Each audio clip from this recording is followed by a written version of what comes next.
പിതാവിൻ്റെയും പുത്രൻ്റെയും പരിശുദ്ധാത്മാവിൻ്റെയും നാമത്തിൽ ആമേൻ. സ്നേഹസാന്ത്വനം ശുശ്രൂഷയിലേക്ക് എല്ലാവർക്കും സ്വാഗതം. സന്ധ്യയായി, ഉഷസായി, 55-ാം ദിവസം. വിശുദ്ധ പൗലോസ് അപ്പോസ്തലൻ ഗലാത്യർക്ക് എഴുതുന്ന ലേഖനം 5-ാം അധ്യായം 13, 16, 22 മുതൽ 25 വരെയും ഉള്ള തിരുവചനങ്ങൾ. സഹോദരരെ, സ്വാതന്ത്ര്യത്തിലേക്കാണ് നിങ്ങൾ വിളിക്കപ്പെട്ടിരിക്കുന്നത്. ഭൗതിക സുഖത്തിനുള്ള സ്വാതന്ത്ര്യമായി അതിനെ ഗണിക്കരുതെന്ന് മാത്രം. പ്രത്യുത സ്നേഹത്തോടുകൂടെ ദാസരെ പോലെ പരസ്പരം സേവിക്കുവിൻ. നിങ്ങളോട് ഞാൻ പറയുന്നു, ആത്മാവിന്റെ പ്രേരണ അനുസരിച്ച് വ്യാപരിക്കുവിൻ. ജഡമോഹങ്ങളെ ഒരിക്കലും തൃപ്തിപ്പെടുത്തരുത്.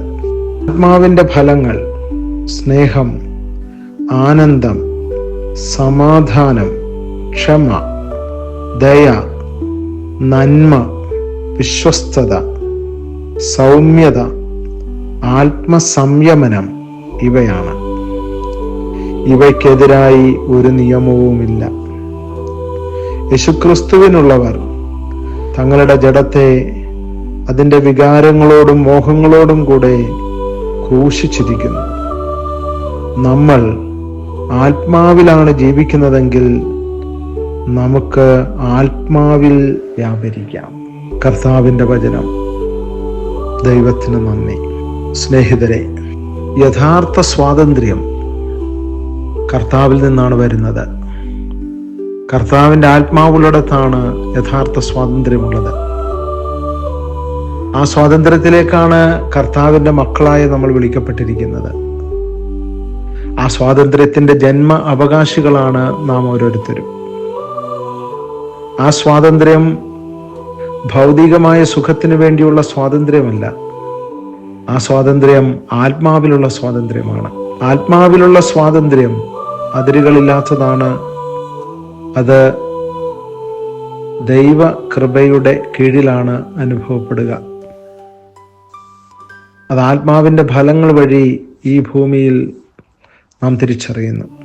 ആത്മാവിന്റെ ഫലങ്ങൾ നാം ഈ ലോകത്ത് പുറപ്പെടുവിക്കുമ്പോൾ ആത്മാവിൽ സ്വതന്ത്രമായി നമ്മൾ വ്യാപരിക്കുന്നുവെന്ന് വിശുദ്ധ വചനം നമ്മെ ഓർമ്മപ്പെടുത്തുകയാണ്. നാം കലർപ്പില്ലാതെ സ്നേഹിക്കുമ്പോൾ, ആനന്ദിക്കുമ്പോൾ, സമാധാനം അനുഭവിക്കുമ്പോൾ, ഹൃദയപൂർവ്വം നമ്മൾ ക്ഷമിക്കുമ്പോൾ, അന്യരോട് നമ്മൾ ദയ കാണിക്കുമ്പോൾ, അവരന് നന്മ നമ്മൾ ചെയ്യുമ്പോൾ, നമ്മുടെ കടമകളിൽ വിശ്വസ്തത പാലിക്കുമ്പോൾ, സൗമ്യമായ പെരുമാറ്റം നമ്മൾ മറ്റുള്ളവർക്ക് നൽകുമ്പോൾ, വികാരങ്ങളിൽ ആത്മസംയമനം നമ്മൾ പാലിക്കുമ്പോൾ ആത്മാവിൻ്റെ സ്വാതന്ത്ര്യം നമ്മൾ അനുഭവിക്കുകയാണ്. നമ്മളോട് തന്നെയുള്ള ഒരു യുദ്ധത്തിലാണ് നമ്മൾ. ശരീരത്തിൻ്റെ ഇച്ഛകളെ, ആഗ്രഹങ്ങളെ, മോഹങ്ങളെ ക്രൂശിതനോടുകൂടെ നമ്മൾ കുരിശിൽ തറച്ചിരിക്കുകയാണ്. ആത്മാവിൽ ജീവിക്കുന്നവൻ തൻ്റെ ജീവിതം ക്രിസ്തുവിൽ സമർപ്പിക്കുന്നു. അതുകൊണ്ട് ആത്മാവിൻ്റെ പ്രേരണ അനുസരിച്ച് ജീവിക്കുവാനുള്ള അനുഗ്രഹമാണ് നാം കർത്താവിനോട് പ്രാർത്ഥിക്കേണ്ടത്. ജഡത്തിൻ്റെ മോഹങ്ങൾക്ക് അടിമപ്പെടാനുള്ള തീവ്രമായ അഭിനിവേശം നമ്മളിൽ വ്യാപരിക്കുന്നുണ്ട്. ആത്മാവിൻ്റെ പ്രേരണ മറ്റൊരു വശത്തും. ആത്മാവിൻ്റെ പ്രേരണയ്ക്ക് വശംവദനാവുക ദുഷ്കരമായ കാര്യമാണ്.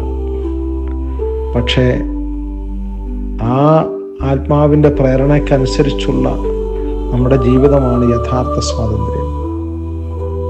ആ സ്വാതന്ത്ര്യം സ്വർഗീയാനന്ദമാണ്. ആ ആനന്ദത്തിലേക്കാണ് നമ്മളെല്ലാവരും വിളിക്കപ്പെട്ടിരിക്കുന്നത്. അതുകൊണ്ട് തന്നെ ഇവിടെയുള്ള എല്ലാ സന്തോഷങ്ങൾക്കും ഒരു പരിമിതിയുണ്ട്. അതിന് മടുപ്പ് അനുഭവപ്പെടും. കുറെ കഴിയുമ്പോൾ അത്തരം സന്തോഷങ്ങളൊന്നും നമ്മെ സംബന്ധിച്ച് വില കൽപ്പിക്കാൻ സാധിക്കാത്തതാവും. ഒരു കുഞ്ഞ് താൻ കുഞ്ഞായിരിക്കുമ്പോൾ ഒരു പാവയ്ക്ക് വേണ്ടി, ഒരു ബലൂണിന് വേണ്ടി എത്ര നിർബന്ധിച്ചുവോ, എത്രമാത്രം ആ പാവക്കുട്ടിയെ തൻ്റെ നെഞ്ചോട് ചേർത്ത് വെച്ചുവോ, അത്രമാത്രം സുഖത്തെ താലോലിക്കാൻ നമ്മൾ ആഗ്രഹിക്കുന്നു. കുഞ്ഞ് വലുതായി കഴിയുമ്പോൾ പാവ ഏതെങ്കിലും ഒരു മൂലയ്ക്ക് തള്ളിയിട്ടിട്ട് കുഞ്ഞ് അവൻ്റെ പ്രായത്തിനനുസരിച്ചുള്ള സന്തോഷത്തിലേക്ക് നടന്നെടുക്കാൻ അവൻ ആഗ്രഹിക്കുന്നു. മനുഷ്യ സഹജമായ ഈ തീവ്രാഭിനിവേശം നമ്മളെല്ലാവരിലുമുണ്ട്. നമ്മുടെ ചിന്തയ്ക്കും യുക്തിക്കും അനുപേക്ഷണീയമായ കാര്യങ്ങളാണ് നമ്മൾ അന്വേഷിക്കുന്നത്. അതിനപ്പുറത്തേക്ക് പോകാൻ നമുക്കാവില്ല. കുഞ്ഞായിരുന്നപ്പോൾ കുഞ്ഞിനെ പോലെ, നാം കൗമാരത്തിലാകുമ്പോൾ കൗമാരക്കാരൻ്റെ ആഗ്രഹവും സന്തോഷവുമാണ്. യൗവനത്തിൻ്റെ തീഷ്ണതയാണ്. മധ്യപ്രായത്തിൽ അതുമായി ബന്ധപ്പെട്ട കാര്യങ്ങളുമായി നമ്മൾ മുന്നോട്ട് പോകും. നമ്മുടെ വാർദ്ധക്യത്തിലാവട്ടെ മറ്റൊരു ചിന്തയും പ്രവൃത്തിയുമാണ് നമ്മളിൽ നിന്ന് വരുന്നത്. കാലഭേദങ്ങൾക്കനുസരിച്ച്, പ്രായവ്യത്യാസമനുസരിച്ച് ജീവിതത്തിൻ്റെ സുഖദുഃഖങ്ങളെല്ലാം റിലേറ്റീവായി നമുക്ക് അനുഭവപ്പെടുന്നു. ആപേക്ഷികമാണെല്ലാം. എന്നാൽ ആത്മാവിൻ്റെ സ്വാതന്ത്ര്യം അങ്ങനെയല്ല. അതിന് പ്രായമില്ല, കാലഭേദമില്ല.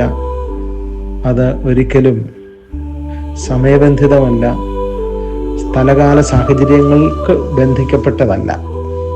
ആത്മാവിൻ്റെ പ്രേരണ, ആത്മാവിൻ്റെ സ്വാതന്ത്ര്യം അത് അതീതമാണ്. ഇതിനെല്ലാത്തിനെയും അതിജീവിക്കുന്നതാണ്. ആ സ്വാതന്ത്ര്യത്തിലേക്കാണ് നമ്മൾ വിളിക്കപ്പെട്ടിരിക്കുന്നത്. അതാണ് യഥാർത്ഥ സ്വാതന്ത്ര്യം. അത് ആത്മാവിൻ്റെ സ്വാതന്ത്ര്യമാണ്. നമുക്ക് ആ സ്വാതന്ത്ര്യത്തിലേക്ക് പതുക്കെ നടന്നെടുക്കാം. അതിനുള്ള പരിശ്രമം നമ്മുടെ ഭാഗത്തു നിന്നുണ്ടാകട്ടെ. അങ്ങനെ ക്രിസ്തുവിൻ്റെ സ്നേഹസാന്ത്വനം അനുഭവിക്കുവാൻ നമുക്കിടയാകട്ടെ. ദൈവം നമ്മെ അനുഗ്രഹിക്കട്ടെ. ആമേൻ.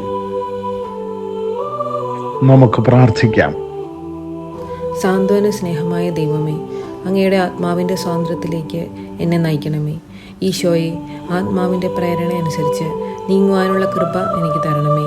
അങ്ങനെ ഞങ്ങളും അങ്ങയുടെ സ്നേഹസാന്ത്വനത്തിലേക്ക് അടുക്കപ്പെടപ്പെടുമാറാകട്ടെ. ആമേൻ.